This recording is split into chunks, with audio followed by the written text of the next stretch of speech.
বিসমিল্লাহির রহমানির রহিম। আসসালামু আলাইকুম। এটা হলো ঝাল ঝাল চাপা শুটকির ভর্তা। আর এই ঝাল ঝাল চাপা শুটকির ভর্তাটা কী করে বানালাম আপনাদের সাথে শেয়ার করব, চলুন দেখি। চাপা শুটকির ভর্তা বানাইতে লাগবে চাপা শুটকি আর লাগবে কাঁচামরিচ। এখানে আমি কাঁচামরিচ নিয়েছি, আমি নিচ্ছি চাপা শুটকি, এখানে পেঁয়াজ রসুন। এটা হচ্ছে পোয়া মাছ দিয়ে বানানো চাপা শুটকি। আমি পুঁটি মাছের শুটকিটা খেতে পারি না, অ্যালার্জির সমস্যা। তো আমি এখানে পোয়া মাছের যেই চাপাটা বলে সেটাই আমি নিয়েছি। তো এটা দিয়ে ভর্তাটা করব। এটাও কিন্তু অসাধারণ গ্রান, খুব ভালো লাগে। আপনারাও এরকম করে চাপা শুটকি, যারা পুঁটি মাছের শুটকিটা খেতে পারেন না তারা এরকম পোয়া মাছের শুটকি পাবেন গ্রাম দেশে। আমি গ্রামের থেকে আনছি, কুমিল্লার থেকে। তো সেটাই ভর্তা করব আর আপনাদের সাথে শেয়ার করব। তো দেখতে থাকুন। তো শুটকিগুলো আমি ধুয়ে পরিষ্কার করে নিয়েছি। আর এখানে নিয়েছি আমি 4-5টা কাঁকরোল পাতা। এই যে কাঁকরোল পাতা, তো এটা দিয়ে আমি শুটকিগুলো পেঁচিয়ে ভর্তাটা বানাবো, এটা ভাজবো। একে করে এই পাতাগুলো সুন্দর করে এরকম বাস করে নিব। আর এটার মধ্যে আমি শুটকিগুলো এইভাবে দিব। এটার মাথার মধ্যে পাথর থাকে, তো আমি পাথরটা ফেলে দিছি, পরিষ্কার করে নিয়েছি। তো এখন এক এক করে শুটকিগুলো আমি এরকম পেঁচে এভাবে দিয়ে নেব।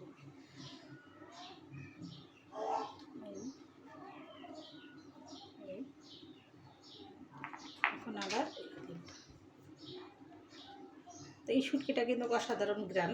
চাপা, এটাও চাপা, কিন্তু আমি পুঁটি মাছের চাপা খাইতে পারি না, তার জন্য এই পোয়া মাছের চাপাটা নিয়ে আসছি আর এটাই বানাবো। এখন বেজে নেব। এখানে নিয়ে নিচ্ছি আমি যেটাকে বলে নাগা মরিচ, ফুটকা মরিচ, আমাদের দেশে ফুটকা মরিচ বলে। তো আমি এই ফুটকা মরিচটাও আমি এখানে তেলে দিব, ভাইজে নেব। কাঁচামরিচগুলো ভাইজে নেব, পেঁয়াজ রসুনগুলো ভাইজে নেব। এটা সুন্দর করে একটু সবুজ সবুজ করে ভাইজা নিব। কাঁচামরিচের ভর্তা খাইতে কিন্তু অনেক স্বাদ। এই ভর্তার সাথে আমাদের আছে আজকে ডাল চচ্চড়ি।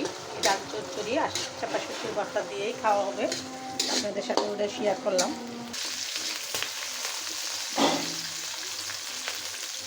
তো এখন দিয়ে দিব আমি চাপা শুটকিটা। মরিচটা আমার ভাজা হয়ে গেছে, এখন এটা অল্প আছে, অল্প করে ভাজবো। আর আমি সবসময় আপনাদের সতর্কবাণী দিয়ে থাকি, চুলার আঁচ কমিয়ে রান্না করবেন, দুর্ঘটনা এড়িয়ে চলবেন, বেঁচে যাবে হাজার হাজার জীবন, বেঁচে যাবে লাখ লাখ টাকা। আমার এই সতর্কবাণী মেনে চলবেন, চুলা থেকে একটু দূরে সরে রান্না করবেন। এখন কিন্তু অহরহই আগুনের দুর্ঘটনা ঘটতেছে। তা আপনারা সবাই আমার যারা ভিডিওগুলো দেখেন, আপনারা সতর্ক হবেন, অন্যকেও সতর্ক করে দেবেন। সতর্ক থাকলে নিজেও সচেতন থাকলেও নিজেরও ভালো, অন্যজনকে সতর্ক করে আল্লাহও খুশি হবে। তো আপনাদেরকে আমি এই সতর্কবাণীটা দিলাম, আপনারা দয়া করে অন্যজনকে সতর্ক করে দিবেন যেন দুর্ঘটনা থেকে বেঁচে যায়। মানুষ মানুষের জন্য, জীবন জীবনের জন্য আমরা সবাই সচেতন থাকবো, দুর্ঘটনা থেকে বেঁচে যাব। আমি সবসময় আমার এই ভিডিওতে, সব ভিডিওতেই আমি বলে দিই যে চুলা থেকে একটু দূরে সরে রান্না করবেন। আমার এইগুলো ভাজা হয়ে গেছে, শুটকিটা একটু ভালো করে ভাজিয়ে নেব আর ভর্তাটা বানাবো। সব দেখতে থাকে।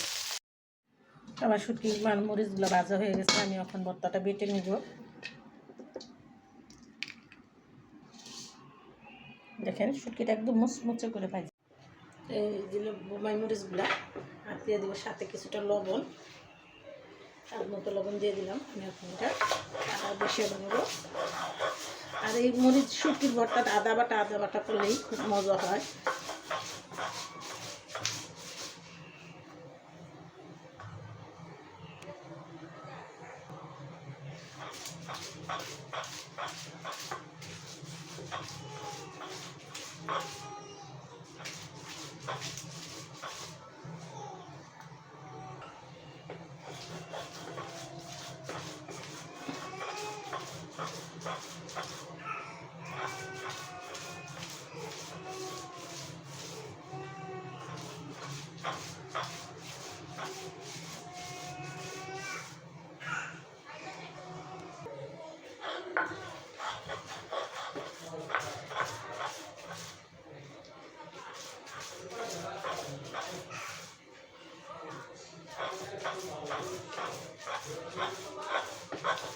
এখন এই যে ভাজা রাখা পেঁয়াজগুলো দিয়ে দিলাম।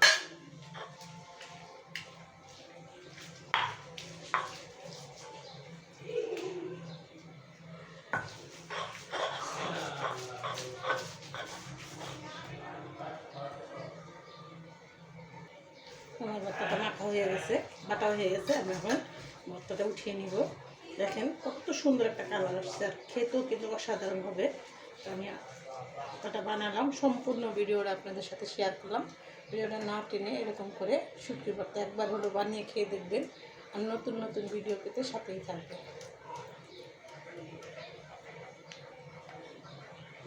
তো আমি আর ভিডিওটা বড় না করে এখানে রেখে দিলাম। আসসালামু আলাইকুম।